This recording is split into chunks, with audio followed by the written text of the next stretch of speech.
and welcome to Understanding Photography with Kim Ayres, episode 37. And yeah, he's slightly more observant of you. You might notice I've got a couple of little lights and baubles hanging here, so it's my also got a kind of a tree starting to poke its way into the picture here. So yeah, Christmas is obviously just around the corner.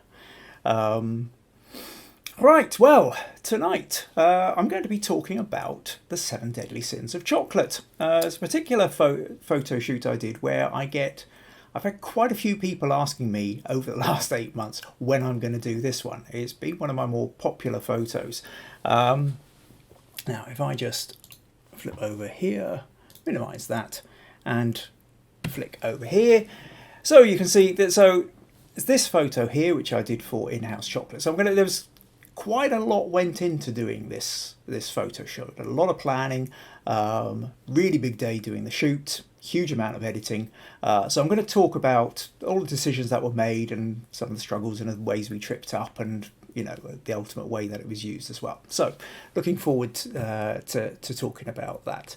Also, after we talked about this, we'll come on to the critique section, where I've got a few people coming tonight. So Cliff did this wonderful photo once before, with the strawberry dropping into the cream, doing a kind of high-speed capture, a little bit in the way like Jackie did in the pictures we showed last week with the lemons in the glass.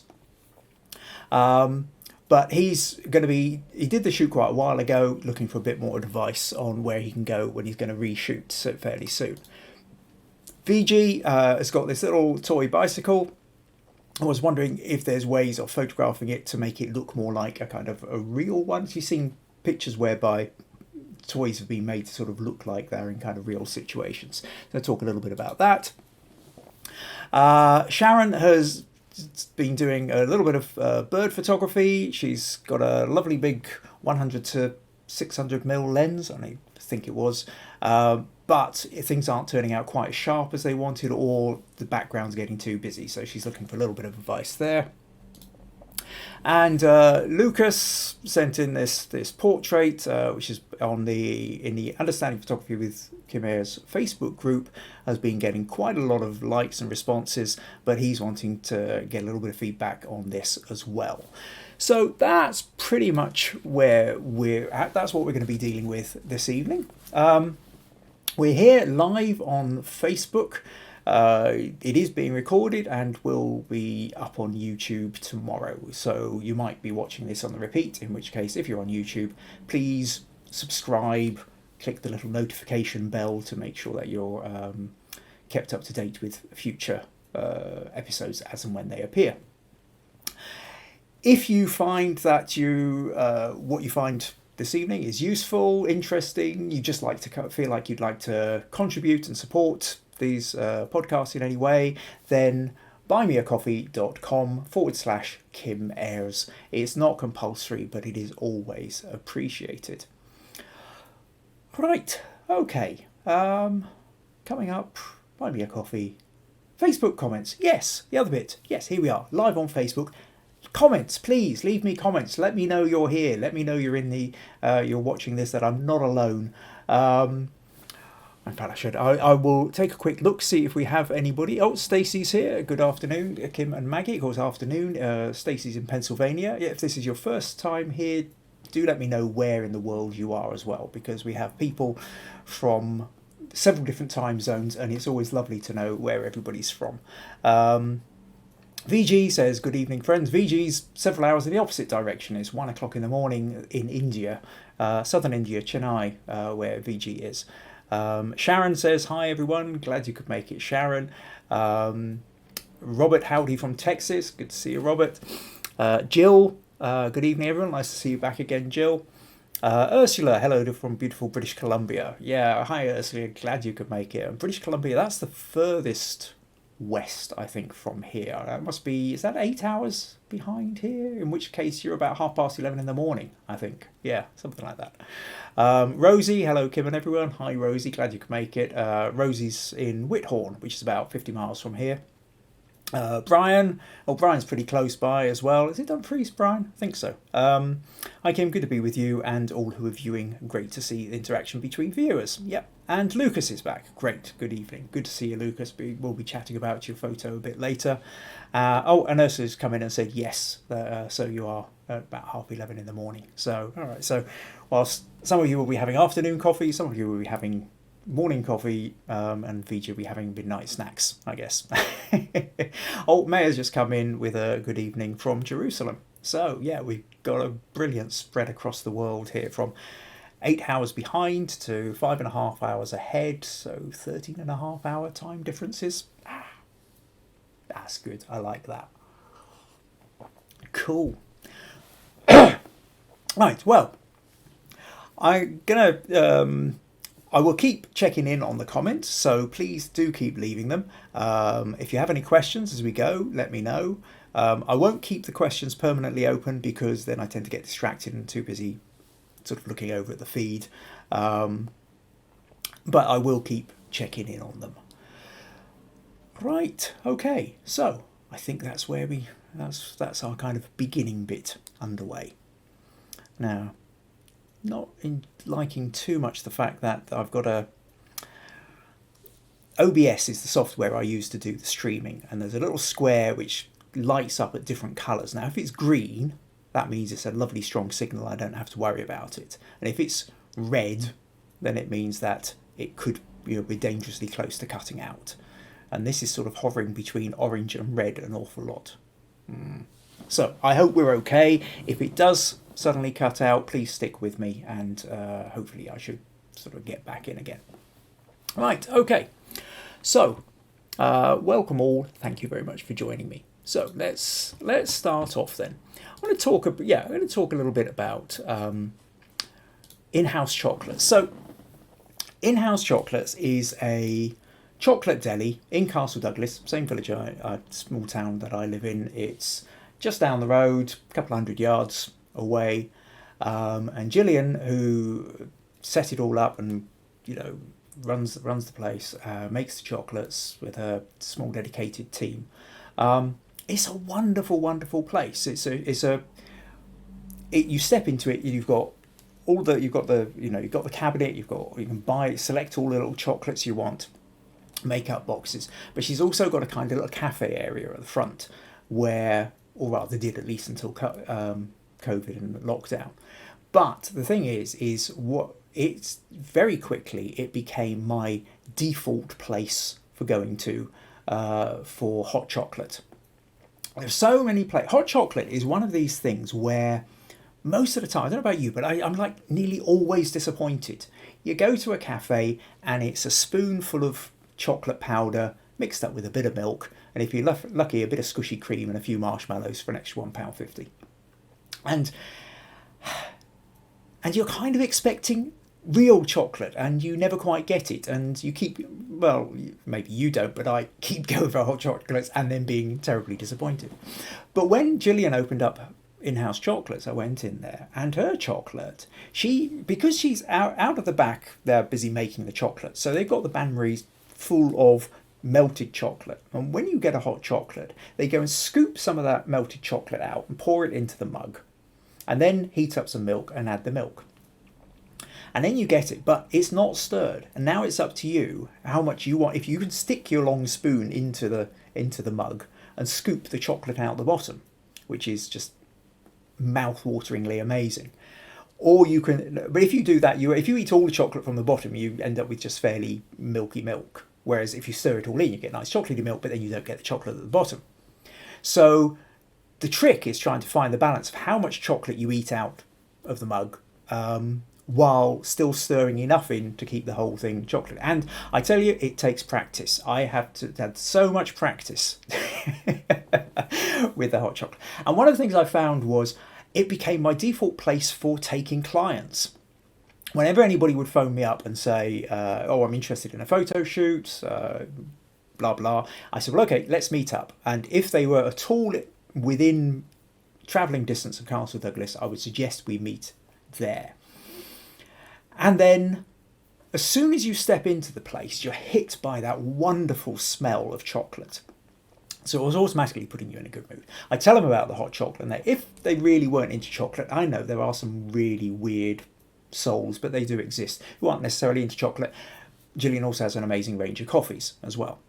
Better still, she has the mocha, which is everything what I just said about the hot chocolate, but with a shot of coffee in it too. So you meet your client, you get high on the sugar rush and the caffeine of chocolate and coffee, and then come up with amazing ideas, the brain's shooting at 100 miles an hour, and you come up with some fantastic, photo shoot ideas. And one of the things I've found is I would swear my conversion rate went up when I started taking clients there. I think what it is like, if you buy someone a coffee, that's great. Everybody loves being bought a coffee. You buy someone a hot chocolate, oh my God, they feel indulged. It's at a different level. I mean, it costs pretty much the same, but the feeling of, indulgence, I think, is quite different. And I keep, whenever I'm not in Castle Douglas, I go to other places, go for hot chocolates, but now I'm always comparing it to to in-house chocolates, and pretty much always finding it lacking. So I've been going there for a few years, got quite a good relationship with Gillian. And we've been sort of talking on and off for quite a while about the idea of doing a photo shoot. And anyway, one day we said, okay, let's sit down, let's really sort of blast out some ideas.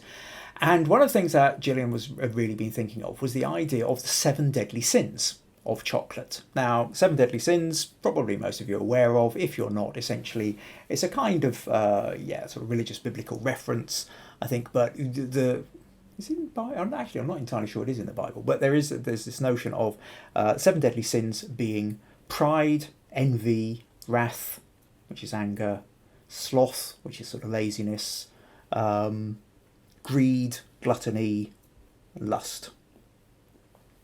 And so could we create a photo where each of these different sins was represented by chocolate, or represented by a person with chocolate, interacting with the chocolate according to their sin nature? Anyway, this sounded like a fantastic idea, especially once we've had getting high on chocolate and coffee. But there's so many different ways you can go about kind of creating, if you go chocolate, it's very easy to fall into either a kind of Willy Wonka, Roald Dahl's kind of idea of the weird and wacky chocolate factory, or you can go down the sort of Marie Antoinette swirly whirly fancy cake kind of idea with chocolate. But in-house chocolates has a very specific design. It's black, red, a little bit of white. Well, really, black and red are the kind of main colours of it. And after a lot of bouncing ideas, we set up Pinterest boards, posting images, meeting again, getting high on caffeine and chocolate again, and we developed the ideas until we came up pretty much with what we wanted. And then at this point, what I did was we pulled in, I got in contact with quite a long-term collaborator I've talked about before, about previous shoots where I've worked with Ralph Yates Lee of Basement 20 Hairdressing Salon, and his first in command, Trey. She's just absolutely amazing for getting anything done. Brilliant hairdresser, but also stylist as well. And we sat down with them, got Trey and Ralph over to In-House Chocolates to meet Gillian. We talked about the kind of styling we wanted, and then there was a case of getting the models. So we needed 7 different models, and then we're going to have 7 different models. We're going to have hairdressers, makeup artists, the chocolatier, the photographer, and also decided I wanted to try and get a bit of a video of this, the background going on. So we then roped in Gillian's daughter Holly. She did some film video footage for us as well. So we ended up with a team of about 13, 14 people. And where are we going to put them all?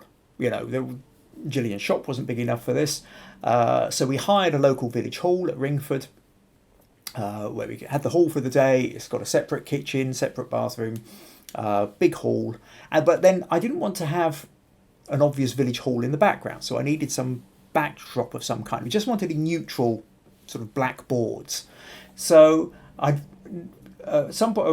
point early last year, I did a photo shoot for Helen and Coge of Fox and Hound Theatre, chatting to them, and they said, oh yeah, we can supply that, because they do small travelling theatres.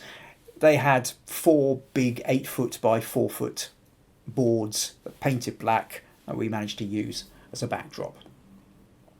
So then you've got to get a date whereby everybody's going to be ready for it. And so we had to set the date really about 3 months into the future to ensure that we were going to, so that everybody could turn up. And even then, you think, right, okay, we've got enough, we've let everybody know. We started gathering models. Again, Basement 20, Trey and Ralph were really good. There's a couple of people I knew, dragged them in as well. And then there was people that they knew, and so we gathered our models together. Right up until the last minute, I think even within the week before we were doing the shoot, 1 or 2 models had dropped out, other ones had to come in. On the night before the shoot, there was a panic phone call from the makeup artist whose assistant had suddenly dropped out, and she was feeling kind of on her own. We had another friend's daughter, Katie, who valiantly stepped in to be the assistant makeup artist, and then overnight, the makeup artist, a couple of hours, before we were starting the whole thing, makeup artist had got in contact with Trey to say that, I can't remember exactly what happened, but she was in the A&E department in the hospital, I think, and wouldn't be turning up. So then there was a mad rush as Trey and a couple of the models went trotting off into Dumfries to get makeup kits and all the rest of it. So it was absolutely full on. Now, I think what I'll do here is I'll show you a wee behind the scenes video. This was, as I said, Holly, Gillian's daughter, filmed some stuff, and so I put it together afterwards. Now, if I can just find this, let's pause that a second, and then flip over, and it's only 2 minutes long, but it should give you a reasonable idea of what the day was like. So you can see now, so Gillian has got just so much chocolate like you wouldn't believe, and she's got all the fruit, and she's making up these things. So she's setting the scene. We've got glass plates, got stone slates, got a trestle table with cloth over it, bits of props. Here you can see we've got, this is Connor, who is playing Pride. We've got hairdressers. I've tethered the camera to the laptop so that when I go click, everybody who needs to can instantly see the image.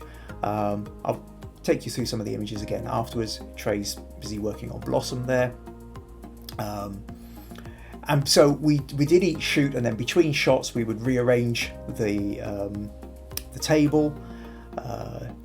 And what we were going for was a certain consistent look. Once I got the lighting worked out, we then shot with that lighting with each of them. That's Caitlin being Envy. And yeah, you can see again more.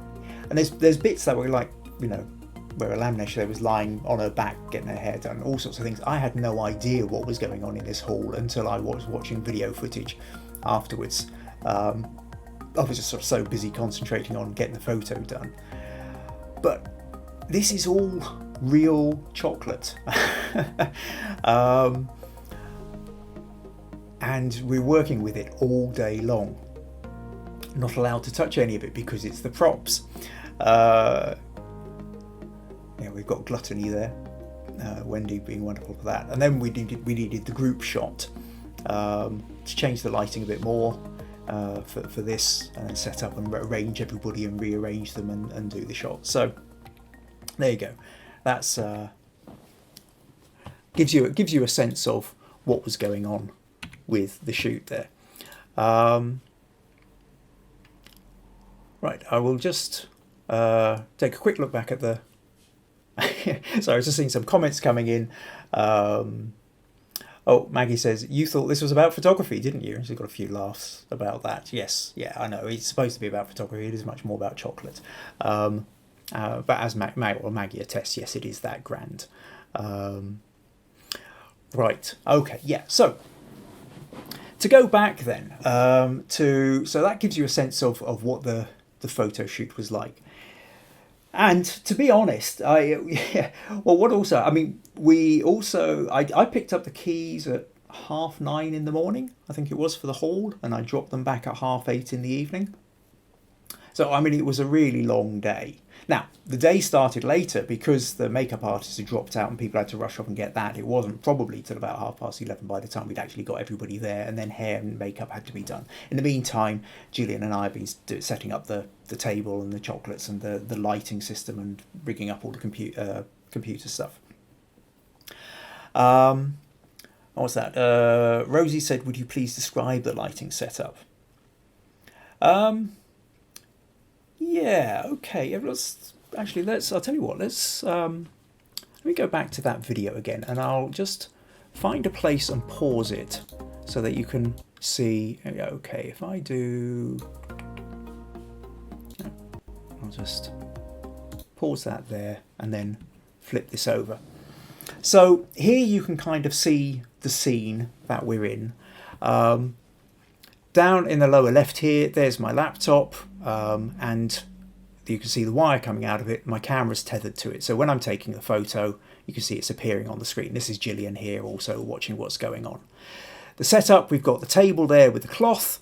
We've got 3 of the 4 boards that were available to us that are painted black that are sitting behind. The key light, the main light, is this big softbox up on the right-hand corner, and that's casting the light sort of down at a sort of 45-degree angle from above, and sort of slightly, not directly on or directly to the side, but sort of, and then to create a kind of backlight or a sort of side edge light, you can see over here I've got a little flash which is blocked on the back and the top to stop, so it doesn't throw light onto the board so much, and it is allowing me to direct where I want the bit of light, because I wanted a little bit of extra light to just be catching the side of the head. And then what I've got is, you might just notice just the other side of the laptop, there's a softbox. Now this one's about a little over 1 meter long, but not particularly wide. I can't remember, about sort of 30-40 centimeters wide. Normally, it's quite often you see it lengthways. I've got it widthways, and I've got a flash inside there. And what that's doing is essentially lighting up the front of the chocolate. Because the main key light is up quite high, it was casting quite a lot of shadows down at the front there, and we needed to pick out the chocolate. So I put the light there. So hopefully that gives you a kind of sense of the setup. Later on, when we got to the full shoot with all of them here, the one softbox wasn't going to work well enough. So I then had another big octabox, 8-sided large softbox. These things are about, I can't remember now, is it 1.20 or 1.40, something like that wide. And then you can see that, yeah, so that then gives you a sense. So we've got one big softbox here, another big softbox here. We've got that little bit of that flash with a side thing, so it's not lighting up the background there, but I've also got one over on the right as well. So essentially 2 big softboxes and then 2 sort of backside lights as well, to throw in a little bit of light behind them to separate them out from the background. So hope that gives you a reasonable sense, Rosie, of what that was like. Yeah, VG says, I wish I was part of the team. yeah, I think a lot of people kind of wish that. One of the problems that we had, though, was in terms of, we're surrounded by chocolate. Now, we knew we weren't going to be able to just sort of dive into the chocolate while we're doing the photo shoot. We knew we were going to be there all day, so we took lunch to, loads of food. People could make up sandwiches. I think, in fact, I've got a funny feeling Maggie made up some brownies and flapjack as well. So kind of a big kind of spread. People could kind of go and help themselves as and when they wanted. Now, thinking we were probably it could quite possibly go well into the evening, we decided what we would also do was we would order in some pizzas around sort of 6 o'clock or thereabouts to get everyone through. But by the time we got to about 5 o'clock, 5:30, and I'd done the kind of the individual shots, but now we were going to have to, I was going to have to reset up the lighting and do everything, and then we were going to do the big group shot. So it seemed like a good time to pause and go and get pizzas. But actually what happened was the models and the hairdressers said, look, no, we'd rather just push on and finish earlier, and we'll worry about eating when we get home. And that was a bit of a shame, because by this point I'd been working really hard, really focusing, and I was desperate for pizza. Anyway, all I could do was have a coffee and just push on. So we pushed on, and then I probably finished by about 7:30, except for the fact that it was about another hour or so while, we took the whole set down and all the rest of it. However, what happened was, as we got to the end of the shoot, we'd finished up, Gillian said, well, we've been handling the chocolate. I can't resell these things, so you can take some away. Now, she had a whole load of boxes, empty pizza boxes, not pizza boxes that had been used, but just, cardboard boxes and stuff. And she made up pizza box sized boxes full of chocolates, which everybody got to take away with them. Now, by this time, as I was starting to write, okay, we're past this, I've got to start dismantling the lights. And I'm starving. My brain has been drained. I'm desperately craving sugar. I've been working solid all day. And so I thought, I'll just have a little chocolate truffle here. And I had one of those. And oh my God, it was gorgeous. And so, I'll just have another one. And then I'll have another one. And then I'll have another one. And I'm sort of eating them as I'm taking things down. And I'm folding this. And I'm lowering that. And I'm tightening up that. And I'm just helping myself to chocolate. And I honestly have no idea how much chocolate I actually ate. What I do know is, by the time I went to hand the keys back, I wasn't feeling hungry anymore. In fact, I was starting to feel decidedly queasy. I slept terribly, and the following day I had the hangover from hell. I mean, I hadn't touched any alcohol at all. This was a sugar hangover. I've had them on occasion when I've just gone absolutely wild. It was appalling. It didn't matter how much ibuprofen or paracetamol I wanted to take, it just didn't seem to clear it. It was absolutely awful. But, my God, I mean, it tasted so damn good. And also, I then still actually had a pizza box full of the chocolates to go through over the next few days as well. So that was the actual shoot itself. Rosie says, many thanks, Kim. I now need more lights. Yeah, it's kind of true. You start off. I started off. I bought two off-camera flashes. Then I bought a third. And these were all Canon ones to go with my Canon camera. And then I kept seeing these things for Yongnuo. Basically quite cheap Asian versions of... And I mean, they really are cheap. I mean, if a Canon flash is going to cost you somewhere between £200 and £500, these things cost about 60 or 70. But actually kind of do the job. They're not bad at all. Anyway, being, anything from a quarter to a tenth of the price, I decided to invest in a couple. And they've served me not too badly. But yeah, so I actually have up to 5 flashes that I can use. And every now and again, in that particular shoot, I was in fact using all of them. At that end point where I had the 2 big soft boxes, I had the 2 backlights, and I had that soft box lighting up the front. I was in fact using all 5, and I was at a point where I was thinking, if one of these packs up, I don't have a spare. So, but that was the kind of biggest, most complex shoot I've done with that large team of people. So what I'll do is I'll show you some of the final photos though, because they are pretty much my favourite set of photos. Now, what we did was we created the idea was that each of the sins we'd have 2 versions of the photo. One where they're looking at the chocolate, and one where they're looking into the camera.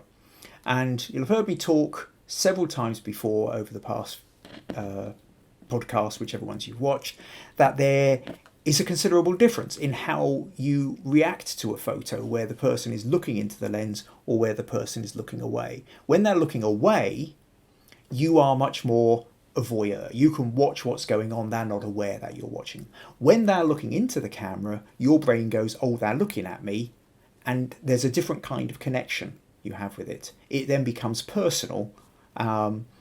You're sort of being, you're being looked at, or they know that you're watching, and that kind of changes your your perception, even though it's a photo and they don't actually know you're watching. But your brain is still going, somebody's looking at me, so I have to kind of I have to be slightly more wary about what expressions I allow on my face. And there's a whole interesting, fascinating thing I've talked before, and I will talk again in the future. But because of this, and what we wanted to do is we wanted to give Gillian maximum flexibility of how she might use these photos. So let me run through and show you what some of these actually look like. So here we've got Envy. Now this was Caitlin. Absolutely wonderful. So there we go. That's her looking at the chocolate. I mean, an interesting thing with this was choosing the models for the sin. Who's going to be Envy, who's going to be Sloth, who's going to be Pride. And when we started out, once we sort of decided what models we were using, we were fairly clear about who was going to be which. But what we found when we started doing the shoot was not everybody necessarily could fit the sin. There was a couple of people where we swapped the sin about, where one of them struggled trying to come across with a particular mood or emotion, but actually could do another one very well. So we got all the ones that we wanted in the end, but it wasn't necessarily in the order that we were expecting them to. Caitlin here, though, as Envy, she was just brilliant. I mean, and Caitlin could quite easily have just done any or all of them.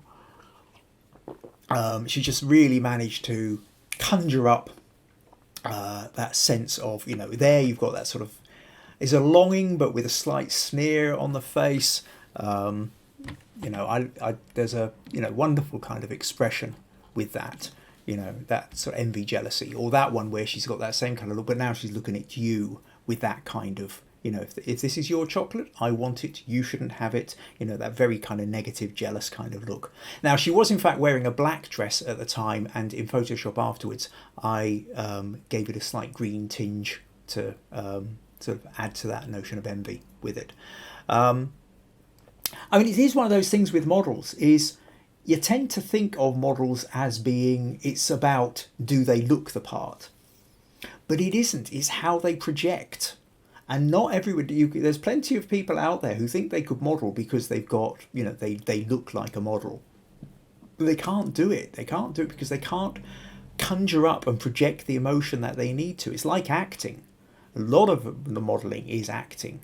You need, can you turn on a particular mood or emotion or feeling and express it in a way that feels authentic in a very unnatural environment where you've got lights, you've got camera, you've got people getting their hair and makeup done, you've got people laughing in the background, somebody might be looking at you. Can you still then conjure up the kind of emotion that you need to for the shoot? It's not an easy thing to do. Not many people can do it particularly well. Caitlin, though, was brilliant. She could have done any of them. I was very impressed. Oh yeah, Wendy was superb. Wendy was Gluttony, and this was an interesting one because when we're going through them, you go, oh, greed, gluttony. What's the difference? Sometimes some of these things kind of feel very close, but greed is more about accumulation, whereas gluttony is about overeating. So here she needed to be looking like she was about to stuff her face with these chocolates, and she's trying to get her into place. She's sort of there as we're kind of coming in and sort of trying to balance the maximum number of truffles we can into her hands, which she wasn't allowed to eat either. And with this one, okay, look like you're literally about to dive into them. And here we have greed. This was Stuart. Stuart was great, and the difference between a kind of the gluttony of just, I'm going to eat it all now. Greed is accumulation. This is all mine. I've got all this. You're not allowed it. So again, we've got Stuart looking at the camera, and then we've got Stuart looking into at the chocolate. This is mine. Nobody else is. That kind of arms around, enveloping it all. And I do quite like the kind of triangular nature of this one. Then we've got Lust. What was interesting with this was actually Olivia here was struggling a bit with lust. She wasn't quite sure how to project it, and it's kind of a difficult thing to do without just getting really cheesy. But she really, but then we we sort of got her to dip her fingers into some melted chocolate, and the moment she did that, she just kind of came to life. I mean, I think you might have seen on the video, there's a couple of bits where she's just licking her fingers, and yeah, so at that point she knew exactly what she was doing with the chocolate. Pride. Oh, Connor, he of the amazing cheekbones. Connor was just brilliant. Connor I'd worked with before at Money Hive Comic Festival on a particular shoot. I don't think I've actually talked about, but he was brilliant for doing Pride. I mean, he just sort of owns that space. It's his, and nobody else is going near it. And whether he's holding that chocolate, this is mine, this is me, I own it, or this one, and I love that, just that little smirk on the side of the face as he looks at that chocolate. Yeah, absolutely superb. Oh, then we had Blossom was Sloth. That was a lot of fun. Where I think actually it wasn't full of the hot chocolate mug wasn't full of milk. I'm trying to remember what was in it. It might have even been bits of polystyrene up to about a third of it, and then chocolate poured on it, melted chocolate poured on it, and then squishy cream swirled on it, and chocolate powder dusted over it. And it started off kind of piled quite high, and then of course it started melting and running down, but then it sort of melted to a point and then sort of solidified, and that was not far off where it kind of it got stuck. So, but I love all that chocolate pouring over the edge of the cup. So this was Sloth kind of, just I'm going to sort of sit here lazily and just sort of eat, work my way through it. Or, there she is staring at the cup. Now, interestingly with this, and I remember talking once before about essentially the happy accident with photography. And one of the photos I was taking, one of the flashes didn't go off. In fact, the key light didn't go, and so she was only lit by the side light, and so this was, while all the others were deliberately done with the same styling and cropped square, this was a bonus photo. This was where cropped it in sort of a much more of a landscape banner style thing. This one doesn't fit with the set. It's a sort of rogue photo, but we both loved, Gillian and I both loved this photo and decided that it was worth, editing up anyway. What I love about this is actually that single light that comes across almost makes it feel like she sort of snuck down after dark. Could it be the light of the refrigerator or the light coming in through the hallway while she sort of sneaked into the the display area. She's about sort of tuck in, but there's still that kind of late night sleepy kind of feel to it. So yeah, this is one of those which it was this was never planned. This was one of those where actually at the time I took it was a photo that didn't work, and I just skimmed on to the next one. But when we were looking back through the photos, you just went, oh, there's something in that. So that ended up as a bonus photo. Then we had wrath, so anger, and Alamnish was rather brilliant with this. Although there was a thing here that actually in the post-production, the original makeup that they did with the eyes was done with gold. At the time I didn't really notice it much, but then when I came to edit it, I didn't really like what was done there. It didn't seem to quite fit what was going on, and I realised that what I wanted was a kind of smoky red eye makeup, like she has here, except for the fact she didn't have that on the original photo. So basically what I had to do was I had to go to spend a morning on Photoshop, on YouTube, learning how to do smoky eye makeup. It's amazing what you can do. There's everything you need on YouTube, really. But it's out there. And so finding out how to do makeup in Photoshop onto people who aren't wearing it, eventually I managed to sort of work out how to do it. And then, this one where we decided, so the one where she's not looking at the camera, she took a large chunk of slab of chocolate and then smashed it down hard onto the edge of the table. Now, we knew we were only really going to get one shot doing this, so I did a few practice shots where she just sort of stopped, just a few inches above the edge of the table. And in fact, what I actually then did in Photoshop afterwards was The main part of the photo, I suddenly realised, was when it went crash down, that it happened behind the pile of chocolate, so you didn't actually see the slab being broken. So what I did was I took one of the other photos when I've been doing the practice shots, and I superimposed it over and sort of did a motion blur with a hand, so it looks like you've kind of caught the movement of it, but the actual movement of it, you wouldn't have got that blur because the shutter speed was too high, with the flashes going off. So the motion blur was added afterwards, and then you can see bits of chocolate flying out all over the place. So that was Wrath. This was our full team, and actually let's just show you that this is the unedited photo, and this is the edited version. So so unedited, edited. So you can start to see, and in fact actually in this one you can see the original makeup on Alamnesh. She doesn't have the smoky red eyes. There's also things like Connor's jacket is got a slightly more magenta feel to it, so I was doing a red shift on that.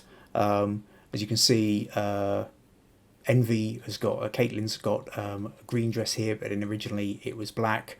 There was also something about Stuart, they're playing with the makeup, they did a yellow little streak on here, which at the time again seemed okay. Afterwards, when in post-production, didn't seem to quite work, so I had to create a essentially flesh colour and paint it out. And then of course, the main thing, but you've got these boards at the back, and I've got rid of all the background, and it's also got a slight blue shift to it because of the white balance at the time, so I had to black and white all the bits and pieces. So essentially doing this for the main photo, but also for those 7 Deadly Sins times 2, 14, plus the extra Sloth, 15. So as well as this one, I had to do the same thing for the 15 other photos as well. So there was a good couple of weeks worth of editing in all these. But so much fun. So an amazing set of photos. I was delighted with them. And then, so this was the kind of quick team shot. The time is set for 10 seconds so I can run around the side. Shows you, and we're just missing Katie, one of the hairdressers. But it shows you how many people were involved in this shoot. But what also happened was, so then last Christmas, Gillian got this printed up, 1.5 meters wide by 1 meter high, and made up the Christmas display. This was the shop window. This was the shop window at night time. This was it during the day. So you can see, the front door of the chocolate shop. So she's got this hanging into a window display. And then I went back at night as well, where she's got the Christmas lights around the place. And what she very cleverly did, which I rather liked, is she used another black cloth. So she had this sort of sitting back from the window about a foot and a half, and then filled it all up with fruit and candles. So it kind of looks like it's just extending out from the table as well. So that was one of the highlights of Castle Douglas High Street last Christmas. And then I also I entered it for a competition on Photocrowd, I think it was, which was being in conjunction with Photocrowd, was being run by Photo Plus magazine. It won. They ended up with this, put it in as a double page spread, which was rather lovely.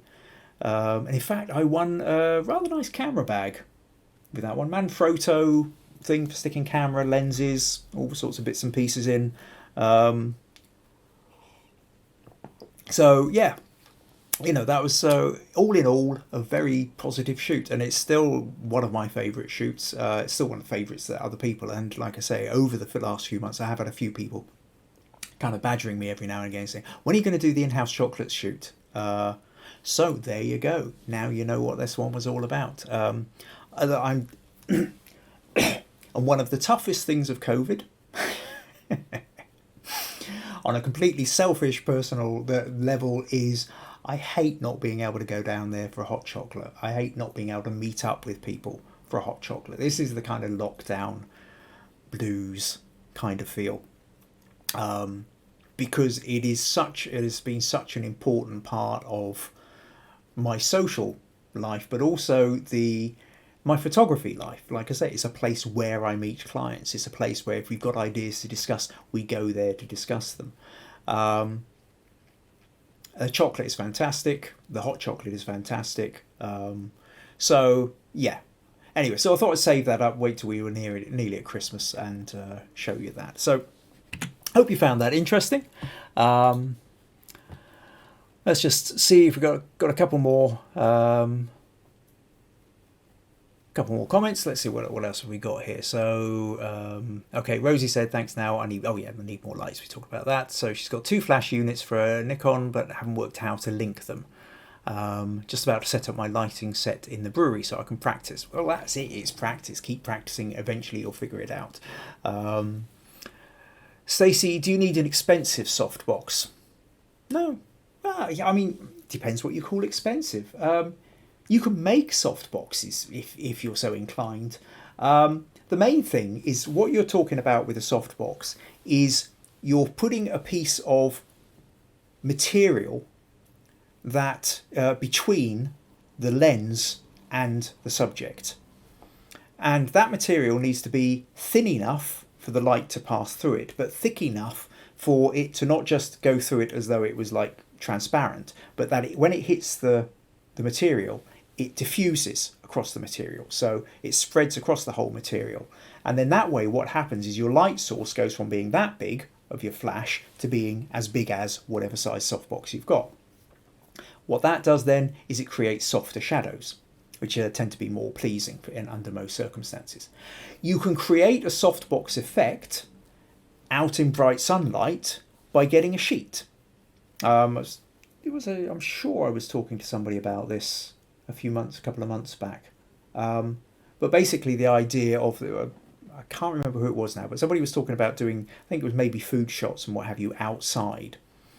And I said, well, if you've got a sunny day, I'm fairly certain it was somebody down in Australia as well, where it's like always sunny. It was either that or California. But basically, if you get a frame or something or a washing line, hang a sheet in it, so the sun's coming down from one side onto the sheet, and then you go the other side of the sheet and set up your set, and then that way, especially if you're doing a kind of a food set or or some kind of still life, you end up with your light source hitting the sheet, and it just creates this beautiful soft light shadow across what you're doing. So you can, like I say, that, but the usefulness of a softbox is it basically comes in something that you can just fit together and collapse, especially if you get one that's got like an umbrella fitting, so you literally just sort of open it and it's there, and then you stick the material around it and then take the material off and then close it, and it's portable and it's easy. The only difference between, if you've got 2 softboxes that are the same size, one happens to be 30 quid, the other happens to be 300, read the reviews. You might find that the £30 one is really cheap material that rips very easily, that didn't last very long, or you might find out that actually it does just as well. It's, by and large, these things tend to, what puts the price up is either the quality of the material and how well it will last being bashed about. And if you're only doing the odd bit of home photography, that's okay. If you're a professional photographer out there using these things a lot, you have to make sure you've got hard-wearing, durable material. So buying cheap is not necessarily the best way to go. But to get started, if you're just playing, you're doing stuff at home, no point investing in very expensive ones. Sometimes there are certain ones which have an extra level of price purely because of the name on the side. It's branding as much as anything else. But no, look around. Really, go to your photography sales sites, Amazon, or all these kind of things, and read the reviews. And you'll get a sense of whether, if something's coming in and most people are just giving it 1 or 2 stars, it's not worth buying. You know how to do this. You do this with everything else you buy online. You just do the same thing with your soft boxes. Okay. VG, waiting for the day I indulge and buy the flash, that is. So VG, I was wondering, she was wearing black in the video, yeah. Cliff really liked the idea of colorizing the dress screen for Envy. Yeah, it's just adding that little bit of color, it sort of lifted a little bit. VG says, not sure where to look, such excellent expressions, perfectly clicked, and those chocolates amazing. Yeah, thank you. Jill says, I like the splashes of red and pink in the chocolates, especially in the red jacket. Yeah, and that was part of the design, with Connor wearing that beautiful red jacket, especially with that kind of main picture. It just draws the attention. It sort of acts as the kind of the structure, the framework in which kind of almost the rest of the picture hangs. And that was, with Connor standing there brilliantly doing Pride as well. Jill's telling Sharon, we need to go. Sharon, next time you're up here. Sharon's up for that. And Jill's also saying, and me. Okay, so once In-House Chocolates is open again, COVID has passed, we can all go and get our hot chocolate. Yep, anybody who's in the area, let me know. We'll all go meet up there and have wonderful hot chocolates. Cliff says, my first softbox was a cardboard box with a large sheet of tracing paper on the front, and actually worked really well. Yeah, it would. That's brilliant. Yeah, superb. It's true. A lot of it depends on, if you're one of these people who loves making things and is always sort of cutting out cereal boxes, or, again, these days we're ordering everything online, so you might have a whole load of, boxes from deliveries. Yeah, you can construct sticky tape, staples, scissors, tracing paper, old sheets, all sorts of things. You can make your own soft boxes. If you're not into that and you've got a bit of spare cash, go ahead and buy them.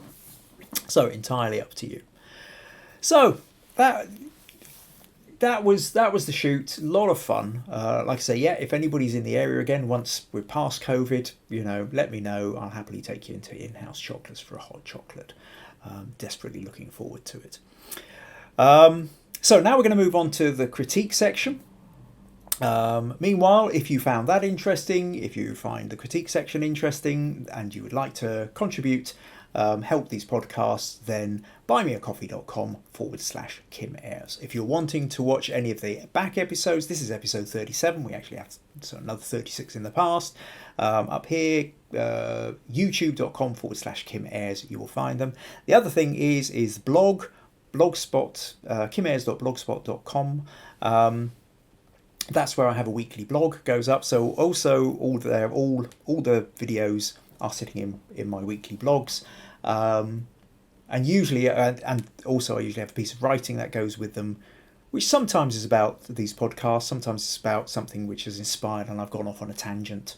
So if you like reading a bit more about this kind of stuff, then do check out my blog as well. Right, so next bit's the critique section, where you get a chance to stick your photo. If you've not already done so, join the Facebook group Understanding Photography with Kim Ayres. Just literally type Understanding Photography with Kim Ayres into Facebook search and you will find it. Join the group. Once you're in the group, you can submit your photos. Stick a photo into the group. Tell me what it is where you're struggling or what kind of feedback you're looking for, and I'll do my best to help. There's not that many places online where you can get good, honest feedback. Good, honest, tactful feedback on your photos. So make the most of it. So tonight we have, I think I've got 4 different images to go through, or sets of images. So first off, I think we will start with, we'll start with Cliff, I think. No, it's 5, not 4, right. 1, 2, 3, 4, 5. Okay. Yeah, so we'll start with Cliff. So let me just find Cliff's photos. I didn't quite arrange my little windows over on the right for easy access. As I open one, another one disappears. So now, basically what Cliff did was he sent this photo. Now, Cliff and I are both in... there's a wee site called, not so wee actually, it's quite a big site, photo competition site called Guru Shots, where it's every day they have several photo competitions. Very rarely do you actually win anything of value. There's just point systems and everything, but it's a little bit of fun. It's a chance to sort of sometimes shove your photos in and see what kind of reaction they actually get. You have to take them with a large pinch of salt, though, because people who are voting on the photos aren't necessarily people who know that much about photography, and they're voting on different things than what you might. So you can put in your best picture and it might not do very well, or it might. But it's a good, as I find these sites, Photo Crowd, there's a few people I know who've come here from Photo Crowd as well. Similar kind of site where you several competitions daily, you stick your pictures in, you don't necessarily win. You get very occasionally there's something where you win an actual prize. Very often though it's just for points and kudos. But it is, like I said, it is quite interesting to sort of just gives you a chance to try these things out. Anyway, so Guru Shots is one that... Guru Shots has also got a place where you can do team competitions.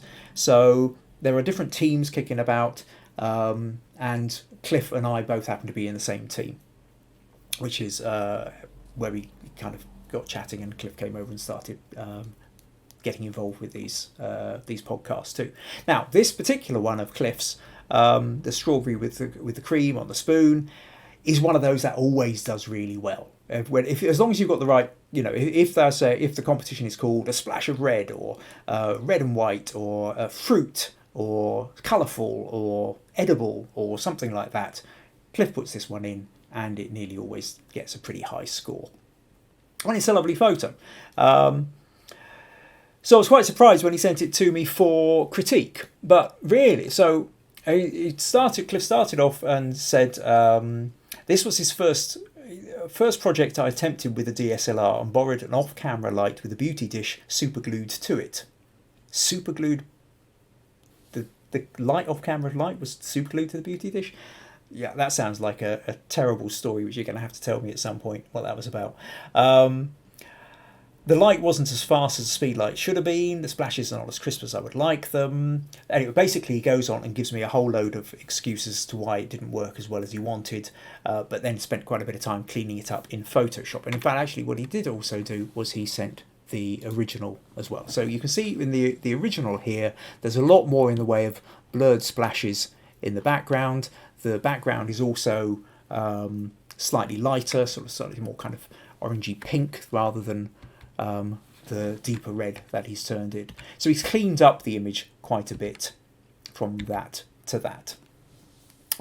So he ended up saying after he cleaned it up, he was quite pleased with it. So I came back to him and said, well, okay, if you're quite pleased with it, what do you want from me? And so Cliff came back and said, really, just general ways on how to tackle the reshoot. My technical knowledge has improved over the years, because this was originally shot in 2012, so 8 years ago. But I value some input on the setup. I.e., some comments I've had in the past are, why did I shoot a red object against a red background? Now, you see, I find that one really weird, because I think it works really well, Cliff. I mean, you could change the background. You could have a deep blue. What would that do if you had a deep blue background? Actually, I wonder if this will work. I should have tried this earlier. I didn't. Let's just open this in Photoshop for a minute and see if it's possible to change the background without actually changing the strawberry. And then you can see what difference it will actually make. Now, see, well, I like the red because I think, for me, it's all strawberries and cream. Why do you need... Now, you couldn't have a white background because then the milk and cream wouldn't really show up. But if I just go to hue saturation here, and then if I go to reds, now if I just move the reds, the whole lot changes.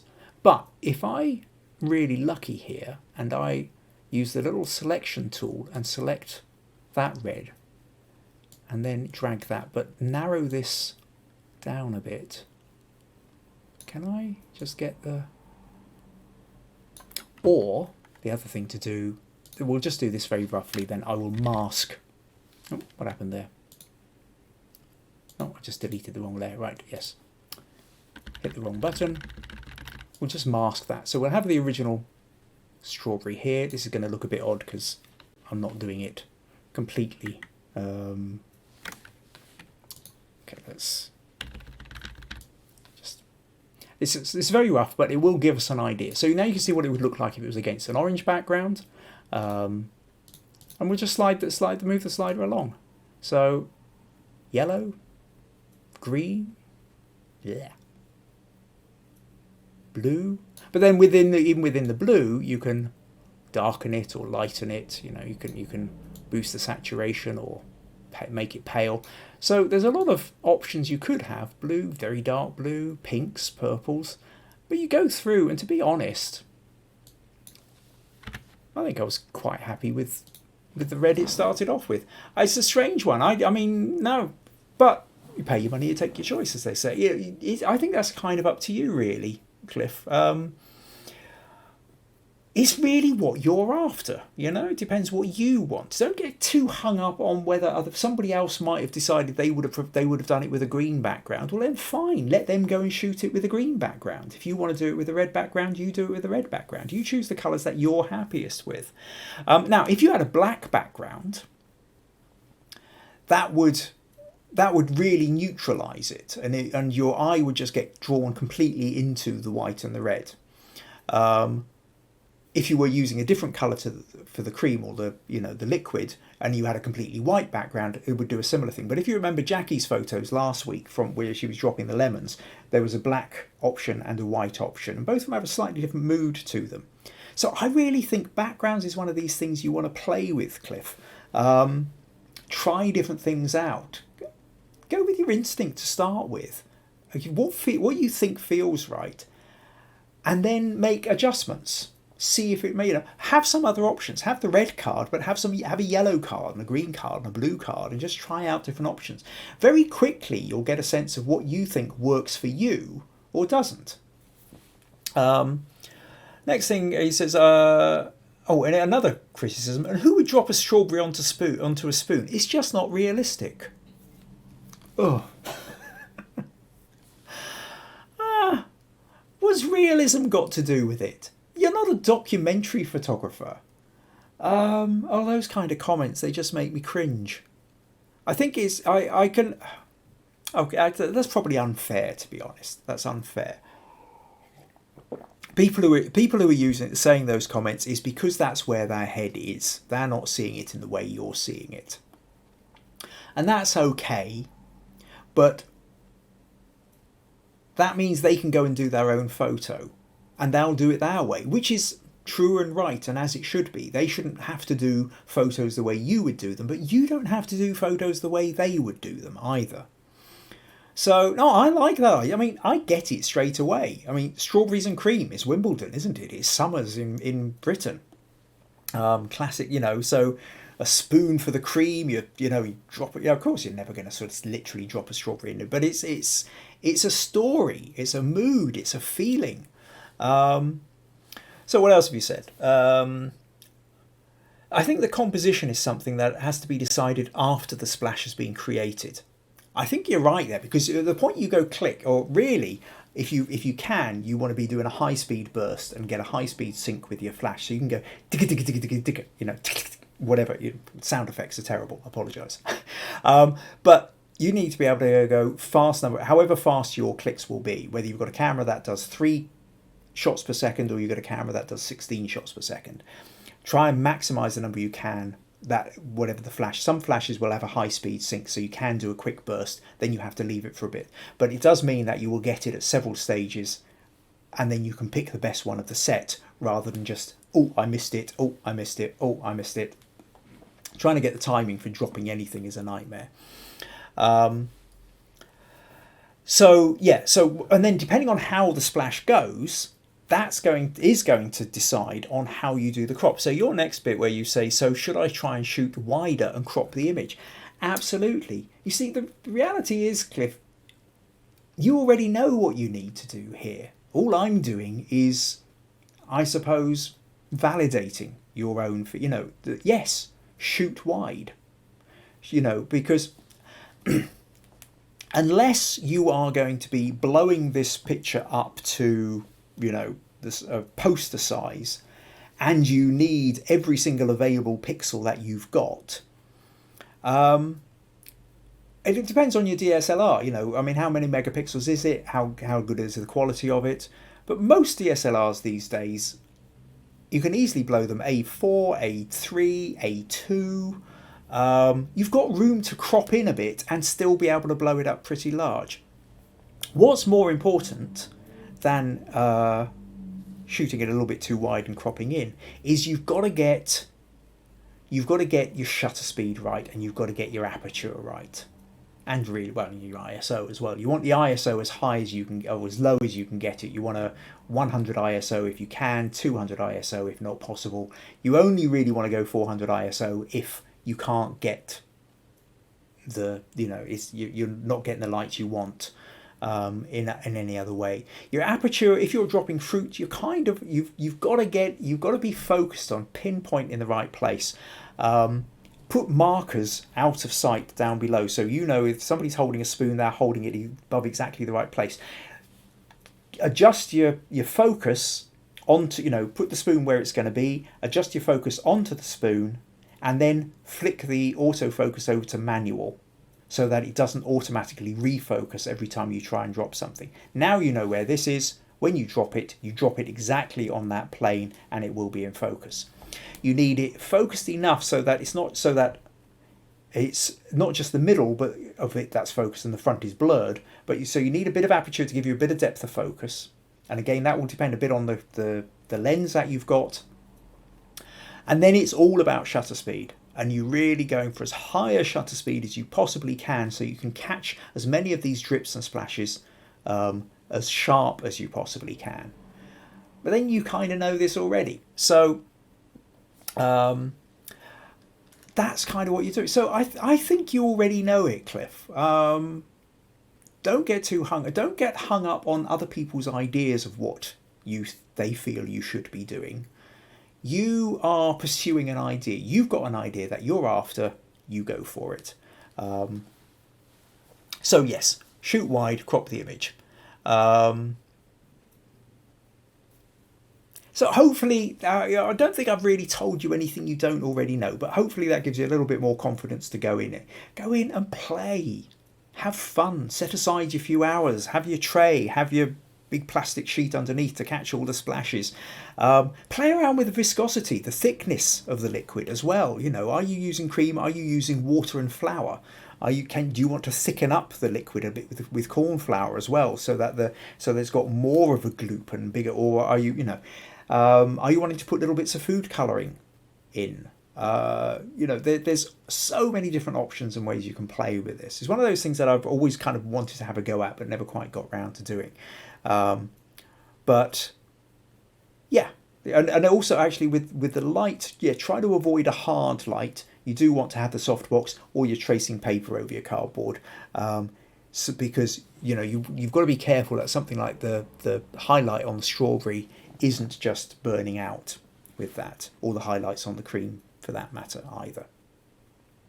But I think you kind of know what you're doing. I also think that after you've gone click a few times, you're going to see straight away in the back of the camera what's working and what isn't, and you'll know that you've got to adjust your aperture or adjust your shutter speed or adjust your ISO as you go. So hope you find that one useful, Cliff. Right, close that. Close that. A little bit flick back here. Maggie says lovely curves from the splashing cream. Well, I certainly think so. Stacey, it's brilliant, and VG, great tip. Not sure which tip that was, but yep, cool.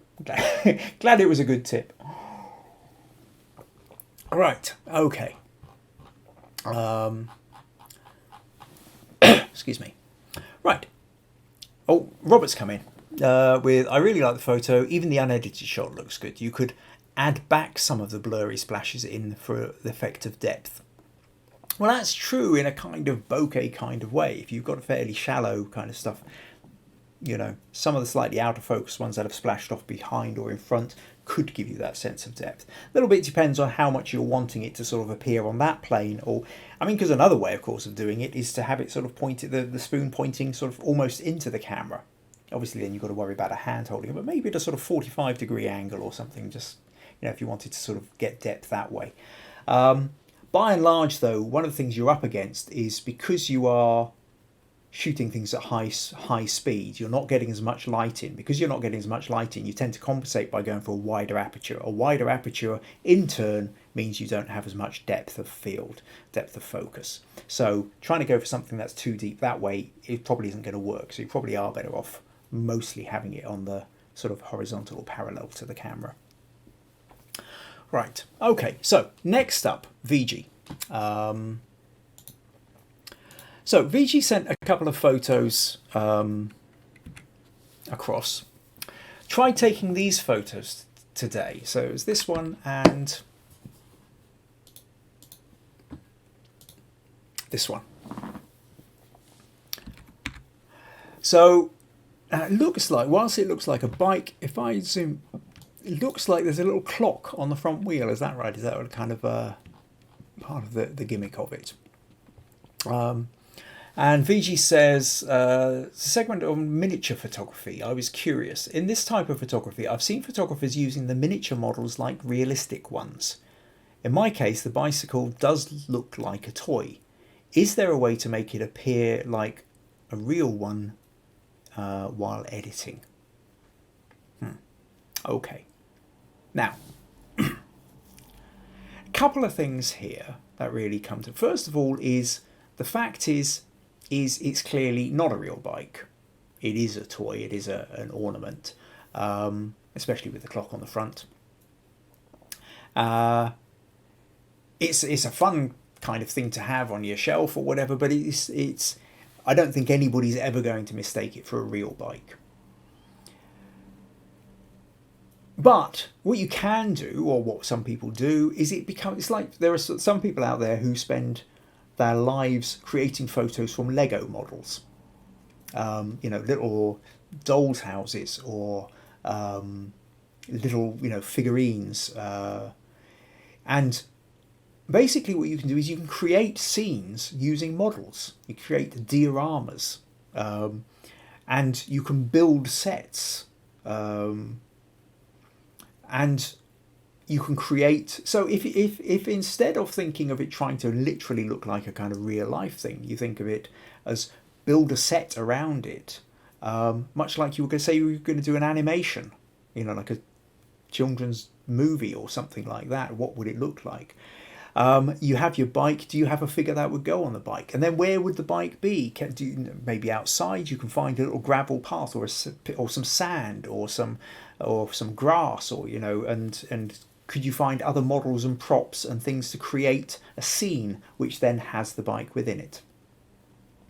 Now, that's one aspect of it. The other is really part of what also makes this is the fact you are using a very wide aperture, which once again is giving you a very narrow depth of focus. So what we can see from here is that this part of the bit that's holding the saddle up, that's not in nice sharp focus, but the bit we get to the handlebars are out of focus.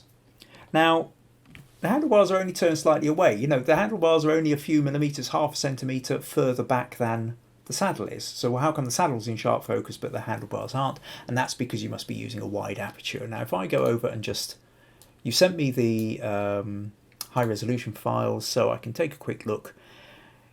ISO 100, that's fine. 250th of a second. F2. So F2 is a very wide aperture, which gives you a very shallow depth of field. So we're at that point whereby half of it's out of focus.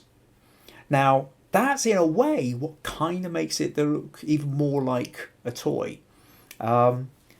There's even ways of photography where they go the opposite way around, where there's people use a tilt shift effect to make real life look like a toy. And one of the ways they do that is they blur the foreground. They make it look like it's got a much shallower depth of focus. I'm not going to go too much off on a tangent there because I don't have the pictures to back it up, but I think that's possibly a topic for another week. But the thing is that if you are trying to shoot something small and make it look kind of realistic, what tends to happen is you tend to be using a macro lens, or you tend to be using a longer lens from further back and zooming in, which tends to compress everything, which gives you a narrower depth of focus. So if you're trying to make it look more realistic, you kind of need a much bigger depth of focus. So if you were creating your scene and you're creating your little pathway and your little figures and your little trees and you're creating your scene and set to put your bike in, if you want it to all be in focus, you're going to need something like an F11, an F16, F22, however narrow you can get your your aperture to be. Then, of course, you're left with a lot less light, so you're then going to need long exposure, a longer exposure for that, or maybe the introduction of other lights. So within that, then VG, I don't know whether it's really giving you enough there, but essentially the two key things are: one is the setting, and two is where your camera settings are concerned. It's about making sure you do actually have you go much narrower with your aperture. So like I say, you start at f8, f11, f16, possibly higher, depending on the set you've got and the angle you're at. So hope you find that useful. Right. Okay. Let's just close that. VG's agreeing that yes, it's a clock. Okay. And VG said, got it. We'll try again. Okay. So yeah. So there is a thing here whereby there's a delay of anywhere between about 10 and 20 seconds. I think it seems to vary from week to week between the time that you write something and it appears on my screen. So so you might have written it and gone, he's not responding, but even though I'm looking at the screen, but no, I don't see it for several seconds later. All right, and VG said thanks, Kim. So okay, cool. Now next, what are we doing? Sharon. So Sharon says, back at the beginning of September, I bought myself a Sigma 150 to 600 contemporary lens. So that's the name for it. It's a 150 to 600 millimeter contemporary lens. Now, 600 millimeters is big. It's a big zoom. You can pick out craters on the moon with a 600 meter. Well, maybe, yeah, not quite, but you can get it. It's a good one for, generally speaking, you'll get wildlife or even some sports photographers who, if you're over on the side of the playing field and you're wanting to shoot the player who's at the far end of the field, a 600mm lens is quite good for that. No good for doing anything which is very close up. I have a Nikon 5600. I haven't really been able to get out and about with it. Yeah, part of this, the 2020 that we live in. But have been practicing on the wildlife in my garden. Brilliant. Best place to go. Now, the issue I'm having is I'm struggling to get a sharp image, especially if you zoom in.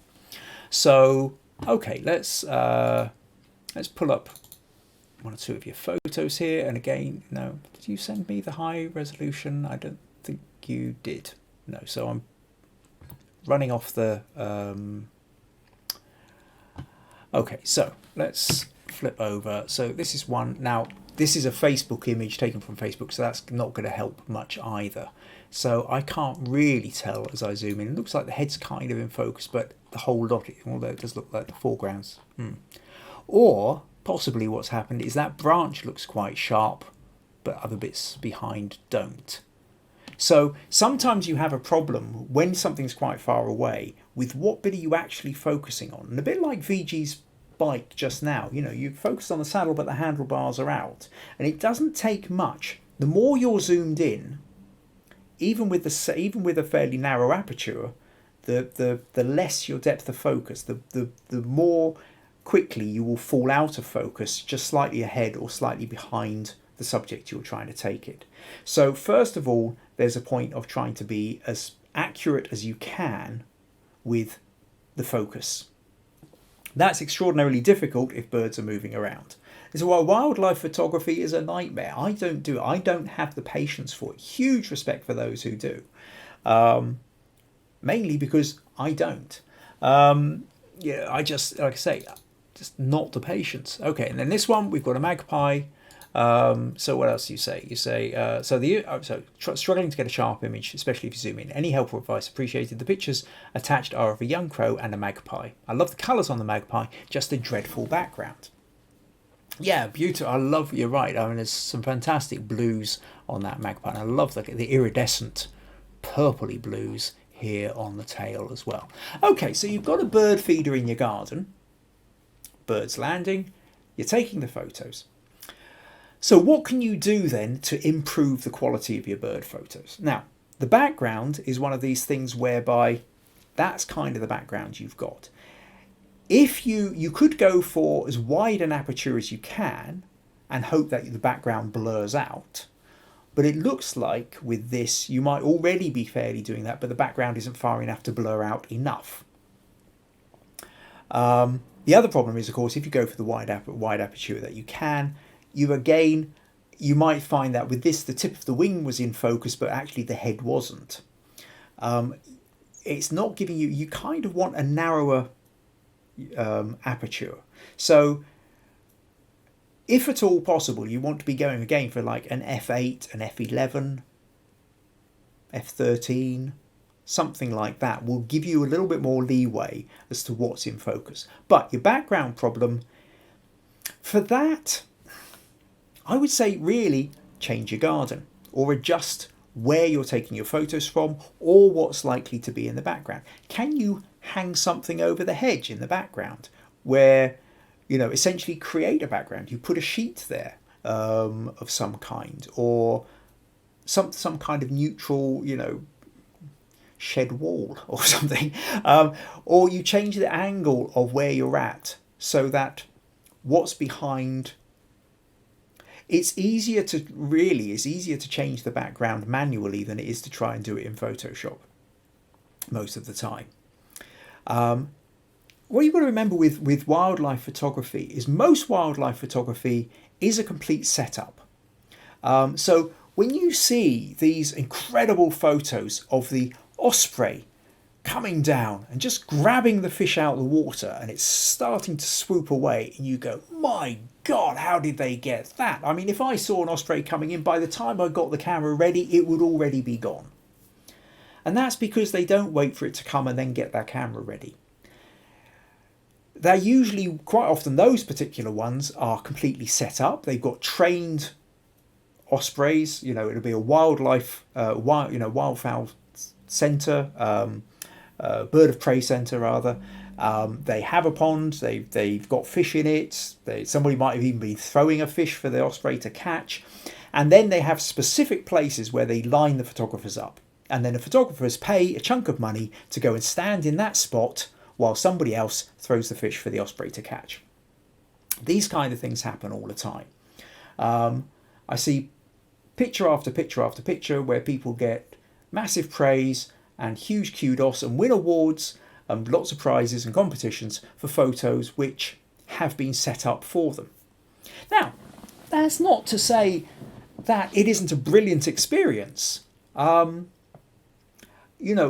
if you get the chance, do it, because you also, the practice of doing that will help improve your photography by doing that as well.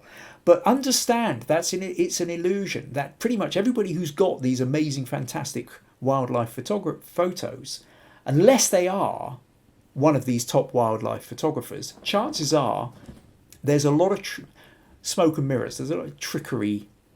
All photography is trickery. What you've got to remember is what happens. I mean, here we are in this, what happens beyond there, what happens beyond there. Unless I knock this, you've got no idea what else is around me. The camera lens is only showing a certain amount, and what's happening either side of it is absolutely irrelevant. 1 inch outside the corner edge of the frame is irrelevant. Nobody will ever know. If you had a piece of cloth just 1 inch wider than the background that magpie is on, nobody would know that it wasn't covering a massive area. If you had like a few planks of wood, just, like an old shed wall or something just sitting there, nobody would know how big it was. So, and again, if you think about when you go on these walks around particular lakes and there are bird hides, and these bird hides are used by people who like to watch the birds without disturbing them, but they're also used by the photographers. And they're quite often in places, they've been deliberately put in places where the birds go. It's like if you want to photograph squirrels, go where the squirrels go. Or if you know that the squirrels come this way, you put the nuts out. Or like you've got your bird feeding table, you put it there, and that's where the birds will come. Then what you want to do is you want to create a setup such that whether you're in your house, you've got a particular window in the house, whether it's an upstairs or a downstairs window, whether it's the kitchen window, you have a place for your camera. And then the important bit is use a tripod. Really, really, really use a tripod, because one of the big problems you're up against is if you've got a 600mm lens, the slightest wobble at this end is going to create a massive wobble at that end. Now, I've talked about this before. with other people, but it's worth talking about again, Sharon, because I don't know whether you would have seen it. But if I take a pen, if I make a little movement by my fingers, it creates a lot of movement over here. So a movement of only 2 or 3 millimeters on this side can create a movement of 2 or 3 inches on this side. So we know a little wobble at this end creates. Now, if you think of your zoom lens as an exaggerated that, if you're holding the camera and your camera does a little bit of a shake here, it becomes a massive shake up at that end. So when you've got this really long lens on full zoom, then you end up having to have a very high shutter speed. So you end up with a shutter speed of about 500th of a second. But at that point, there's not enough light getting in. So you end up then going with a higher ISO, which then again makes it grainier, noisier, maybe doesn't give you such a good quality image. Or you end up with a very wide aperture, which doesn't give you the depth of focus you need, so it's not focusing. So your key things here then, Sharon, are, in terms of setup, create a setup. Place your bird feeder in a place where you can have a background which isn't going to interfere with the birds. Build a new background. Create something like, do something to do with the background. You create the set and then also create where your camera is going to be. Have a tripod so that it's not wobbling from you holding it. And then that way you can get down to more sensible speeds like a shutter speed of 125th of a second, 150th of a second, and allow yourself to let more light in, which will allow you to get a narrower aperture so you can then start playing around with things like f8 or f11, which means that the bird you're photographing will be in focus. So that's pretty much your tips. Tripod setup. And if you think about it in that way, rather than just sort of randomly trying to shoot birds as they're going past or as they land, quickly grabbing your camera, fine, you might get some shots, but it's real hit or miss. The one that to get the shots which is going to make all your friends on Facebook go, oh wow, look at that, or to go on Photo Crowd or Guru Shots and say, hey, look at my wildlife, and to start winning the points and the prizes. Set it up. Okay, so I hope that helps, Sharon. Gives you the kind of feedback that you need for those. Right, okay, let's close those. Okay, Sharon says, not a Facebook image, but it is a JPEG. Well, yeah, but it's a JPEG, but I pulled it off Facebook to look at it. So Facebook has already, yeah, I know it's your photo, but Facebook have compressed it. So I can't see what the original image was like. I can only see the smaller version that Facebook has shown me. So that's why I couldn't really tell. Ursula, got to leave, sorry, thank you. That's fine, Ursula, catch up later. But thank you so much for coming along and you know, supporting this, much appreciated. Rosie says, I have the same lens as Sharon and love wildlife photography. Unfortunately, I rarely use a tripod because I don't like casting it around. Yeah, fair enough. I have to balance on something, a wall, a tree, husband's shoulder, and I have to have a very high shutter speed. Yeah, absolutely. And it is one of those things that this is why wildlife photography is difficult. This is why most of us don't do it or don't have very good. I mean, my wildlife photography is appalling. All the photos of wildlife that I have are pretty much of the backs of birds as they're disappearing or the backs of animals as they're running into the woods. By the time I'm not a natural wildlife photographer because I know to get the wildlife photography, you have to pretty much set up, be in the right place, and then have the patience for the animal to come to the place where you want it to. And I don't have the patience. I just get bored too quickly, which is why I do things like the in-house chocolate shoot, where every time something's not working, I can immediately say, okay, you move here, you move there, I'll move the light round here, I'll change the settings here. And I don't have the patience to sit still for 5 minutes, 10 minutes, 20 minutes, 3 hours waiting for the right combination of circumstances. And this is why I have huge respect for those who do, precisely because it's completely out with my ability to do it. Oh, right, Sharon says that was really helpful. Oh, I'm glad, Sharon. Useful. Yeah, actually what you were saying there, just a quick thing on this, Rosie. You were talking about not carrying a tripod, balancing it on a wall or a tree or your husband's shoulder. Bear with me one sec. I just want to show you something. I was going to talk about this next week, and I probably will, but I will talk about it just now. Something to stick on your Christmas list. This, camouflage, doesn't really matter whether it is or not. But it's bean bags, right? It's basically a pair of bean bags sewn together, and then there's a little bit of material so I can carry it about. And yeah, it's just got those little polystyrene beans in it that you know. Now, the great thing about this is you can stick it on a wall, on a stone wall or fence post, and then you can stick your camera on it. And your camera then, the little polystyrene balls mould themselves around the camera. The weight of the camera pushes in and holds it pretty steady.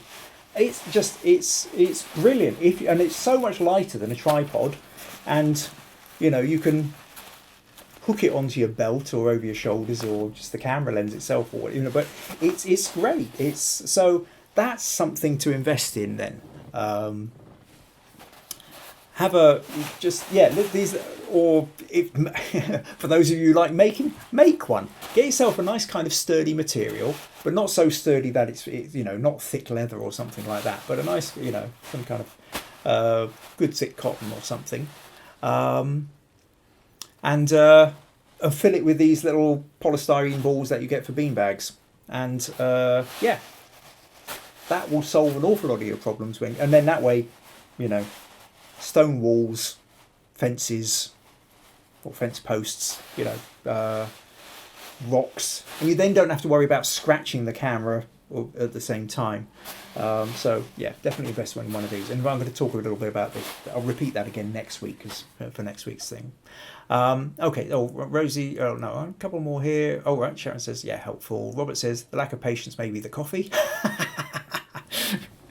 Well, yeah, too much coffee. It's true. What else we got? Stacey says she likes capturing animals, though. Yep, absolutely. But you know, you do have to have the patience. Rosie says, "Oh no, I don't sit for hours." Yeah, exactly. I love to walk through the countryside and see what I can find. Hopefully, with a partner in crime. Don't we, Jill? I keep meaning to make a bean bag. Oh, Maggie says, or lentils. There you go. Probably much better for the environment. Forget the little polystyrene balls. Maybe I should just edit that bit out because I'm crucifying my own environmental credentials, if I had any. Yeah, lentils. Really good idea, that. Okay. Right. And Stacey says, going to get a miniature tripod. Yeah, you can get one of those. In fact, actually, this whole webcam is actually sitting on a little miniature tripod. Rosie, good idea. Is that the lentils? Probably, or the beanbag. Right, yeah. And Sharon says, I've used a monopod and that's helped. Yeah, they are much easier to carry around. You don't get quite the stability, but you still do get some stability. You do get an extra level of stability, which can count for a few stops of adjustment. So, okay, good. Right, so there we go. Wildlife photography tips, as well as splashing into your strawberries into cream as well. And creating sets for your little toy bikes. God, lots on tonight. So next thing I want to talk about now, Floria, not entirely sure how you pronounce it. I'm going to go with Floria. I'll go with whatever falls out my mouth, and I apologise. If you're in, please leave a comment to let me know where the emphasis should be on your name. So now, this is going to be a slightly more difficult one because she sent in an image which I asked for more information and she hasn't got back to me. She said she promised me she was going to give me more information today and didn't. So I'm going to talk a little bit about, I can't really give a proper critique on the image, but there are certain issues that I think it's worth talking about. So basically what we have is, where are we? So we have this image, and what we're talking about is a composite. She's created different things. So she says, hello, I am challenging myself, and today I created this photo. I really want to learn creative photography. I admit I'm not a pro. Yesterday I started a course. Please let me know honestly what you think. This is my first creative photo, title Going Home. Now, the problem is if you turn around and say to me, tell me what you think. It's tell me what you think about what. If you're going to say, do you like the photo? I can say yes, I can say no.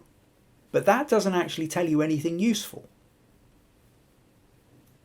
Do I like caviar? Yes or no? Actually never tasted it, come to think of it.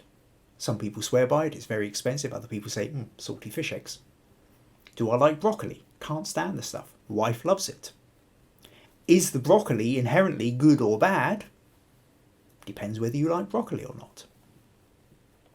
So a yes-no answer doesn't really help. Do I like it? Yes or no? So this is why I then asked you if you could, this is kind of, to come back, the point of the critique here is not about whether I like your image or not. It's about how well you manage to achieve what you set out to achieve.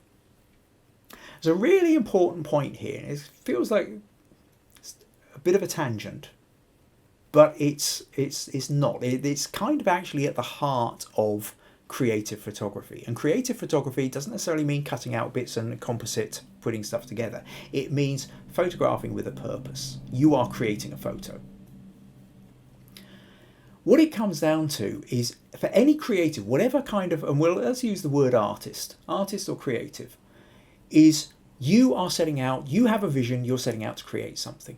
Now, whether you are a painter, whether you are a sculptor, whether you're a ceramicist, whether you're a weaver, or you're a photographer, or any other of the creative arts, when you create something, you have a vision in mind. There's something you are chasing. My wife has often used the expression when she's creating her art. It's like trying to scratch her bones. She's got like an itch in her bones she's trying to scratch. It's something so deep which is irrelevant to anybody else. There's something where you go, does it work for me? Now, this is different to being a commercial photographer, which is, does it work for somebody else? Does it work for the person who's paying you? Now, in an ideal world, you do both. And the likes of the in-house chocolate shoot, for me, was one of those both moments. The primary priority for that was to make sure Gillian liked the photos. These photos were for Gillian. She was paying. Part money, part hot chocolates. But she was the client. So it didn't matter how much I might like the photo. If Gillian didn't like the photo, it didn't work. I wasn't going to get paid for it. So her idea of whether it was working was more important than whether I thought it was working. Now, what I try to do with my photography is I try and find clients, and I try and work in a realm whereby we're doing both, so that I can be creating a photo which I'm really getting something out of and they like. Fortunately, most of the time that tends to be the case. There have been occasions whereby they've preferred something which I haven't. I would have preferred it to go the other way, but in the end, they're paying the money, they call the tune. I'm an advisor. I can say, well, I think it would work better this way, but if they're clear on it, there's only so much I can do. So, but if you're not doing that, if this picture is, if you've created this picture for somebody else, the simple answer is, does the somebody else you created for like it? But if it's not about that, if it's about your vision, then the question is does it do it for you? And if it does, then great. And if it doesn't, why doesn't it? And that's the place where I can help you. If you let me know why it isn't working for you, then maybe I can help. So, for example, when I look at this, so what we've got something like, could be a sun or a moon coming in as a tunnel of light. There's a house with a driveway, which is very out of focus, pixelated. There's a couple of silhouettes of birds around it, and there looks like a kind of British policeman with a cape on a bike riding towards it. And then you've titled it Coming Home, or Going Home. So presumably then it's the policeman on the bike who's going home. But the home is out of focus. Now, you see, this is where it gets tricky about just saying, do you like it? Does it work? What do you honestly think? Because, so with the house being out of focus, is that deliberate? Is it a case of you just cut out a really small picture and you didn't take that into consideration, and actually when it's blown up, the focus hasn't worked, in which case my advice to you has to be, get a picture which is a higher resolution? Or is it deliberately out of focus because of the narrative which says the policeman is going home, but he's not there yet and it isn't into focus yet? I don't know. I mean, I'm making up scenarios as I go along. The point is you created this for a reason, and the reason I left the comment saying tell me more about the photos because I don't know what it is you were going for. And the clearer you can be about what it is you're trying to create, the easier it is for you to see whether you're achieving it or not, and the easier it is for anybody you asked help from to be able to help you with it. It's not good enough for me to turn around and go, well, the house is out of focus, go away, do it again. Because you might have deliberately done that. That might be part of your artistic choice. And if you're the creator, you're the one making the artistic choices. Now, second thing I have to point out here, and again, I don't know because you haven't talked about it, but this is something worth talking about. When you are doing composite images, did you take all these photos? Did you take the photo of the house? Did you take the photo of the person on the bike? Did you take the photo of the sun and the clouds? Did you take the photo of the birds? Or have you just lifted those pictures from the web, cut them out and placed them into a picture? If it's the latter, if you've just taken other people's photos, that gets complicated. It gets complicated legally, it gets complicated ethically. Now, there's millions of photos out there which are composites, where somebody's placed one bit of a photo in I mean, I do this. I mean, I've got group photos where, I mean, for example, it's very rare to be able to get a photo. Actually, even within, if we go back to that 7 Deadly Sins photo there, quite apart from the fact, say, I was changing the makeup or adding colour to the dress, what I want to also show you here is take a look at Wrath's cleaver. Here, it's sitting behind Lust's head. And here, it's poking out above it. What I've done here is when I ended up with this photo, which was the main photo, which had everybody looking in the direction I wanted, lines where I wanted, hand coming up on shoulder where I wanted, but that was the one bit that wasn't working. So what I had to do was I had to take a different photo, cut out the cleaver, and replace it in here. So in essence, this is a composite photo because it's got two photos in here over and above any editing that I've done, like removing lines and nails and creases and adding colours or taking colours away or anything like that. But the difference is that I took both those photos. Now, if you are going to use somebody else's photo in yours, you either have to have really got their permission to do it quite explicitly, or you have to have definitely got it from a site which explicitly says these are copyright and royalty free, or you are paid for it with the explicit directions of how you're allowed to use it.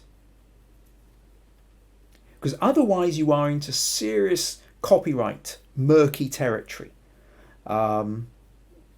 Now, Robert's partner, Anne, she's a lawyer. I'm sure she could tell you much more about this. Maybe copyright law isn't her speciality, but she'll have ideas about it. Anyway, don't need to go off too far into that. But the main thing is to understand that if you are using somebody else's photo in yours, you're into a legal and ethical grey area. So when you're doing composite photos, make sure that the easiest way around it is just make sure they're yours. You want a photo of a house? Go and take a photo of a house. You want photos of birds? Go take photos of birds, using all the tricks we just talked to Sharon about just now. And part of this, the flag for me was this little rider on the bike in the foreground, because it does, for all intents and purposes, look to me like a typical kind of, like the kind of photo you got from that old 1950s English bobby on a bike. People don't tend to ride bikes like this, not with a mudguard like that so much these days. That kind of hat looks a bit like a policeman's hat with the cape. It really, and I can't imagine that you necessarily took that photo yourself. Now, you might have. I could be doing you a disservice. Maybe you did. but it flags up to me the possibility that you might not have. And if you haven't, this is what I mean, is you're into dangerous territory. And then there's the other thing, which is if this photo happens to be made up from a sun and clouds, 2 birds, a house and a person on a bike, 5 different images, and if you didn't take any of them, then there's the question, is this photography? Where's, that's not to say there isn't a whole, of course there's a massive realm of art on collage. But then at that point, if you're wanting to develop collage, it's about understanding what it is you're trying to achieve.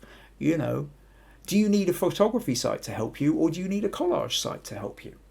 And I have no problem with composite images, using Photoshop and creating images, impossible images, by combining several photos together. But I do feel that the photos have to be yours. And if they're not, then you have to make sure that you've paid them, or you have the explicit permission of the person to be able to use them. So those are the couple of things that I really wanted to raise with this Floria, is the fact that, first of all, I need to know what it is you're trying to achieve before I can really help you say whether you've achieved it or not, or give you help on how to achieve it. And the second bit is, are the images yours? And if not, have a serious think about this, and maybe for future things that you create, make sure that all the aspects of it are. So, while I know I haven't actually answered your original question, hopefully I've given you a better set of questions for yourself. Okay, thank you for that. And thank you for sending that in, because it's given me the opportunity to talk about that. Okay, so where are we? Right, Stacey says, stepped out for a moment to take my Maggie out to potty and came back to a lost signal. I'm presuming your dog's called Maggie, because this is getting very confusing because my wife's called Maggie. Came back to a lost signal. Okay, hopefully the signal's back, and hopefully we haven't lost anything. Robert's come in and said, unfortunately, she's very expensive. Yes, Robert's wife is a lawyer, and if we want to ask her advice, you better save up for it.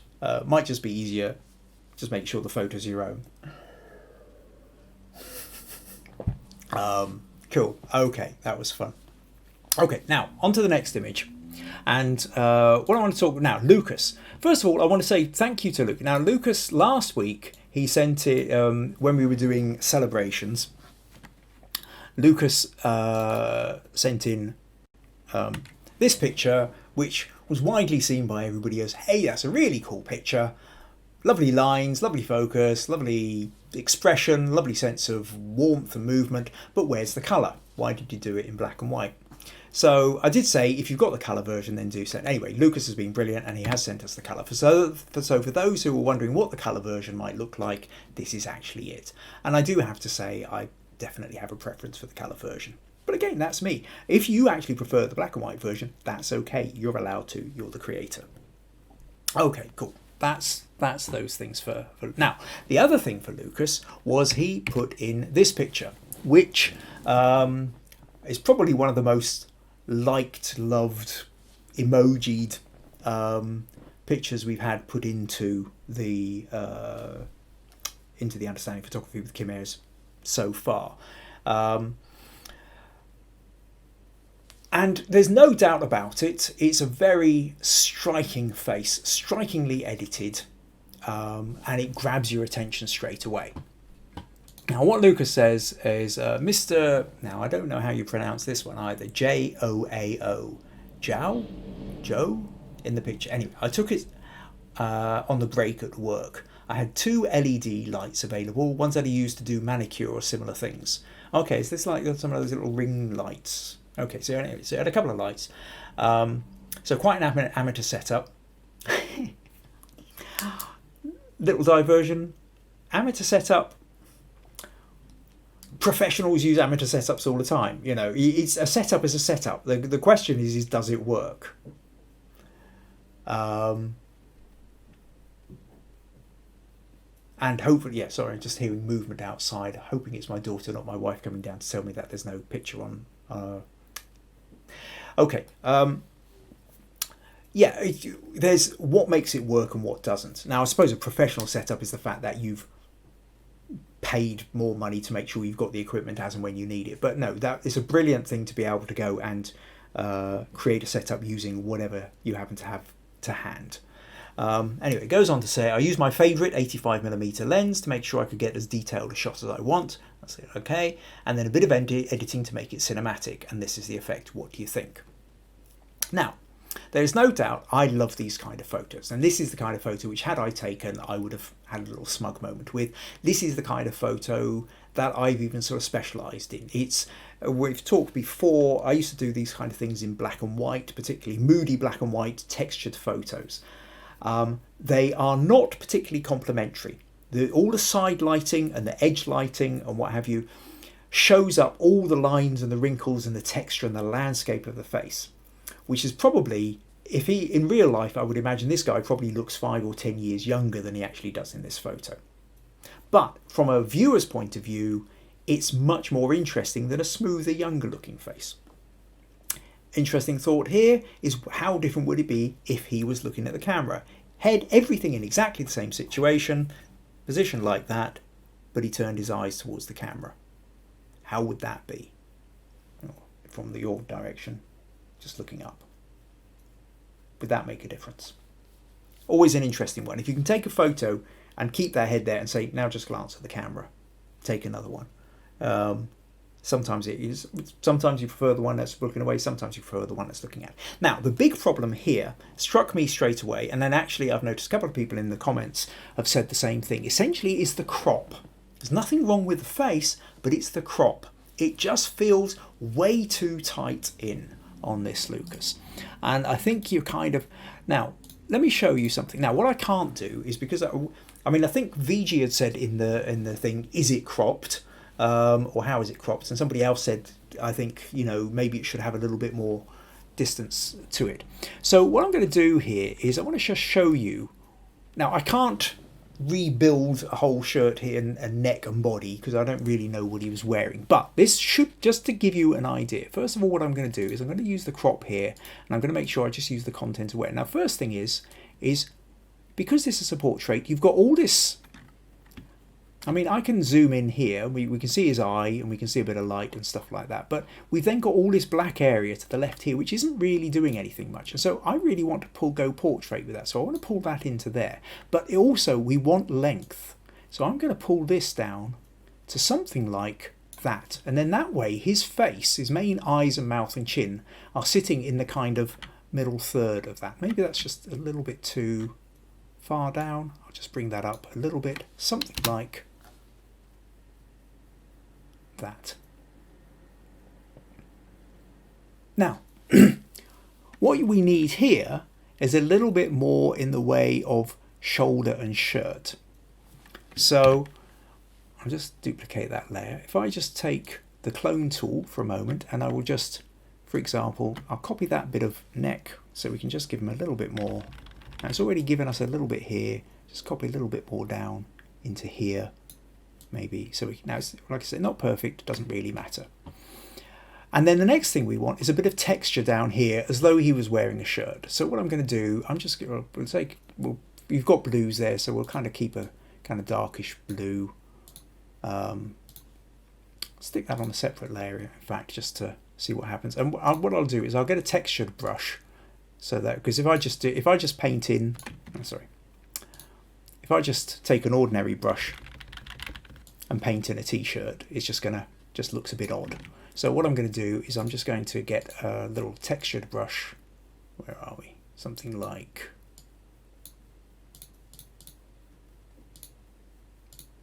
what does that do? Yeah, a little splatter just shows up here. So that now, hopefully what you can see, it's just, all I'm really talking about here is just creating a little bit of extra texture down here. So you can imagine like he's wearing a shirt or something underneath. And I think maybe it's just still a little bit too dark down the bottom bit. If I just lighten up that lower area, put that brush back to normal. bring that down like that. Now, it's obviously not perfect, doesn't matter. What I'm trying to do though is give you a sense of shape, Lucas. That what you can see here is now that if he had his shirt on, if you were taking his shirt or his t-shirt or whatever, but you've got a length, and then that way you've got his head. So if I let's create another layer over there, let's turn that to white, and let's grab a pencil tool, so that his face is coming down here, and then you've got maybe a body here, so we've got that shape rather than where you had it cropped before, which was right up there. And you see how much difference that makes. Just let's get rid of that. The difference between okay,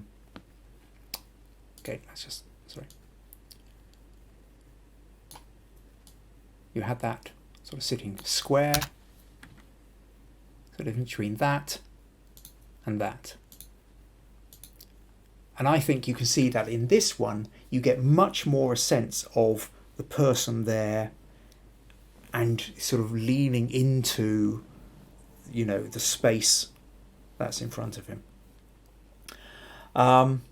So really with that Lucas is now wrong with the photo. I think it's, again, some people don't like these kind of really detailed textured photos. I love them. It appeals to me, ticks all the right boxes. I like the little edge lighting that you're catching with the blue here. Probably not showing up quite so well on the screen but I will just zoom in and you can see, I like these little kind of edge bits here where the light is just catching the edge and catching the bit of the eye. So he's not completely lost in shadow. You're getting touches there. You're also getting touches of backlight on the back of the hair there, the back of the shoulders. These are all separating him out from the background. And I think it's a very well done image. But it is all about the crop. So that's pretty much what I wanted to say about that. I hope that helps.